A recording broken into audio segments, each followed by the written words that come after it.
Hi guys! Welcome back to our channel. Sa video na to, gagawin nating simple ang mga requirements regarding sa GrabCar. So, ano-ano nga ba ang mga requirements para makapasok ka sa GrabCar? Hindi mo pa kailangan ng sobrang daming requirements para makapasok ka dito.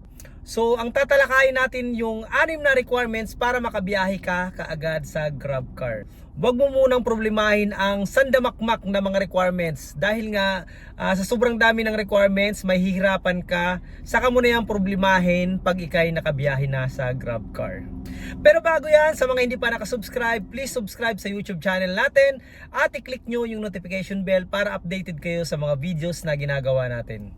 And nga pala guys, meron din tayong Facebook page account na Battered Husband and meron din tayong TikTok account na Battered Husband. So, i-follow nyo na rin and nag-upload din tayo ng mga videos doon sa mga social media account natin. And nga pala guys, huwag nyo rin kalimutan mag-comment sa videos natin and huwag nyo rin kalimutan i-share and i-like para naman maraming makapanood at marami pa tayong matulungan na gustong pumasok dito sa GrabCar. So, sa video na to, tatalakayin natin, gawin nating simple ang mga requirements dito sa GrabCar. So sa video natin natatalakayin, ito yung mga requirements na unang-una mong gagawin para makapasok ka sa GrabCar. Hindi mo pa kailangan na sobrang daming requirements. And ang dami rin kasing naguguluhan sa atin, ang dami pa rin nagtatanong sa mga social media account natin kung ano-anong mga requirements. And marami pa rin ang nalilito at hindi nila alam ang gagawin. Sa kanyo na problemahin yung ibang mga requirements pag nakapasok na kayo dito sa GrabCar. So, ano-ano nga ba ang mga requirements para makapasok ka dito? Siyempre, unang-una, dapat mayroon kang sasakyan. So, dahil nga GrabCar ang a-applyan natin, and bibiyahe tayo, ang kailangan mo ay sasakyan. So sa sasakyan, ang year model na tinatanggap sa GrabCar ay year 2021 pataas.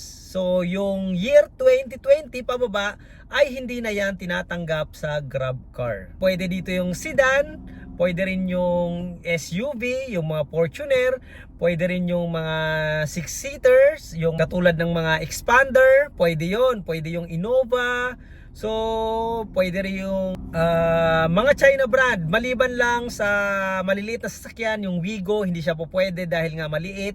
So, yung pickup, hindi rin siya pwede. So, yung van, hindi rin siya pwede. So, sedan, pwede siya. Yung mga SUV, pwede yan. Yung mga China brand, pwede yan. Maliban lang talaga sa Honda. Yung Honda, hindi po tinatanggap yan sa GrabCar dahil nga hindi kayo i-issuehan ng LTFRB ng CPC or nung prangkisa dahil nga bawal yan sa Honda.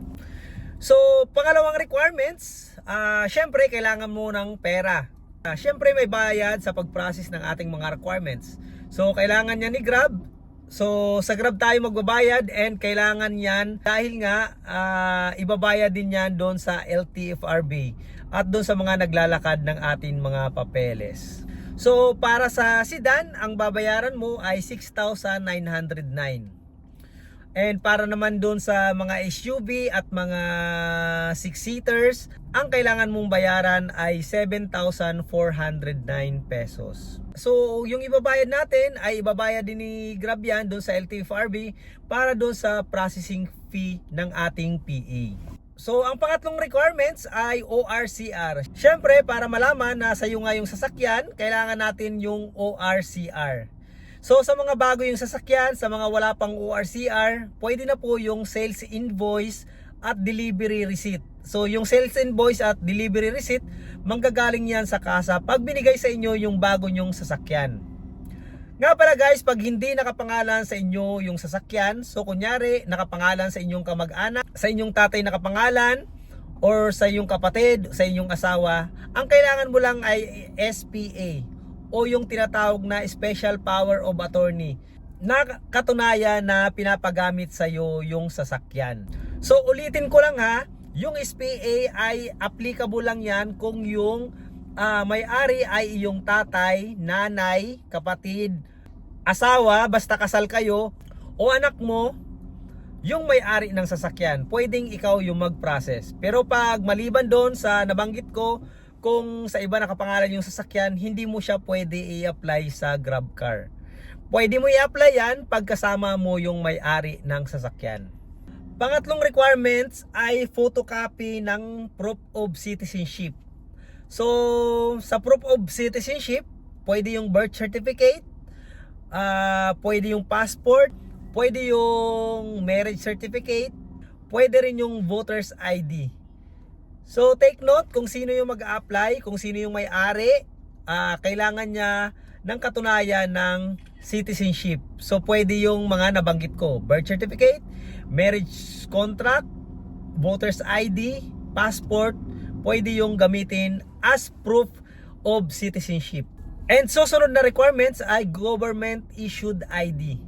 So, yung may-ari o yung nag-apply para makapasok sa Grab, kailangan niya ng valid ID from government.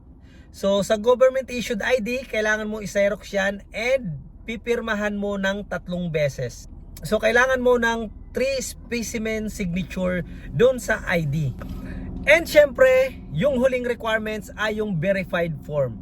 Yung verified form ay si Grab po ang nagbibigay nun.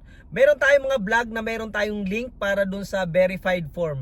Doon sa verified form, so kung hindi ako nagkakamali, 3 page yun. So, ipiprint mo siya ng 5 kopya. So, 3 page and ipiprint mo siya ng 5 kopya. So, sa mga vlog natin, meron tayong mga upload nun, may mga link tayo na binibigay para ma-download nyo yung verified form. So, 5 copies ng verified form. Hindi nyo pa kailangan ipanotary yung verified form. Fill upan nyo lang yan.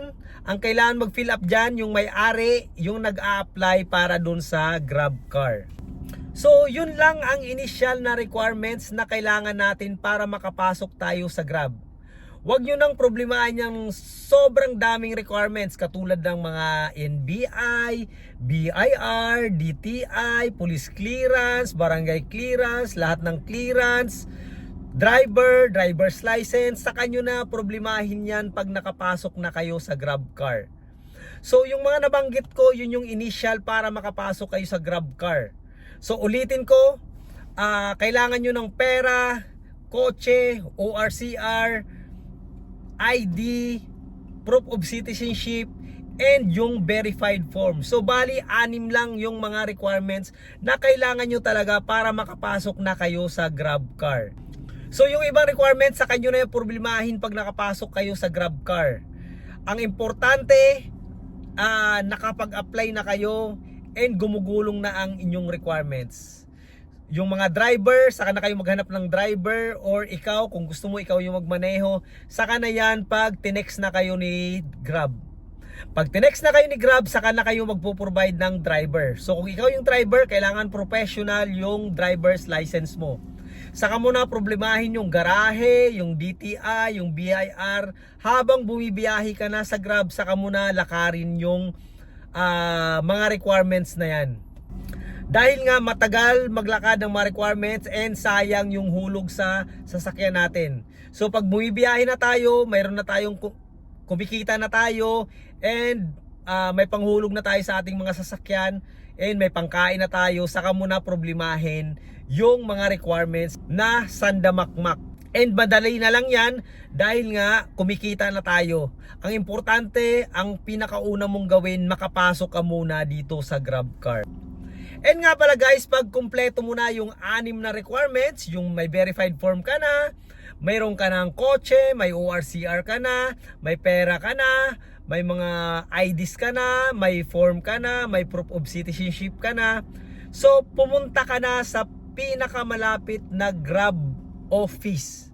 So meron dito sa Marikina and meron dito sa Greenfield dito sa may Mandaluyong. So kung saan ka malapit, doon ka pumunta and pwede mo i-submit ang inyong mga requirements.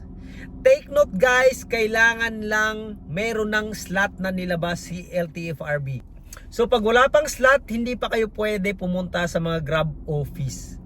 So ina-announce siya ni LTFRB and ina-announce siya ni Grab kung mayroon ng slot and pwede na mag-apply. And nga pala guys, sa Grab medyo mahigpit. Kailangan mo magpa-schedule. Pero sa iba katulad ng Joyride at ibang TNBS platform, hindi mo na kailangan magpa-schedule. Sa Grab lang kasi sobrang dami nag-apply sa Grab, kailangan mo magpa-schedule para sa para mag-submit ka ng inyong mga requirements. Uulitin ko guys, wala pa pong slot na nilalabas si LTFRB ngayon. So kung mayroon nag-aalok sa inyo, malamang hindi yan legit or mas malaki yung kailangan yung ilabas na pera para sa pag-process ng inyong mga requirements. So yun lang guys, maraming salamat. Sana nakatulong yung video natin. Again, wag nyo munang problemahin yung sobrang daming mga requirements. Yung mga garahe, sa kanyo na problemahin yan kasi ang daming nagtatanong sa atin, ang daming naguguluhan, and ang daming nalilito sa mga requirements. Yung nabanggit ko lang na 6 yung i-prepare ninyo. And antayin nyo na maglabas si LTFRB ng slot. And abangan nyo ang mga TNBS kung sino yung unang maglalabas ng slot. Ang tatanggap sila ng mga applicant para dito sa para kayo makabiyahe dito sa TNBS. So maraming salamat sa inyong panonood. Sana nakatulong yung video natin. Asahan nyo gagawa pa ako ng sobrang daming video. And maraming salamat din sa walang sawa ninyong pagsusubaybay. Sana marami kayong natutunan sa mga ginagawa natin. Maraming salamat. Again, ito si Butter Das Band at your service.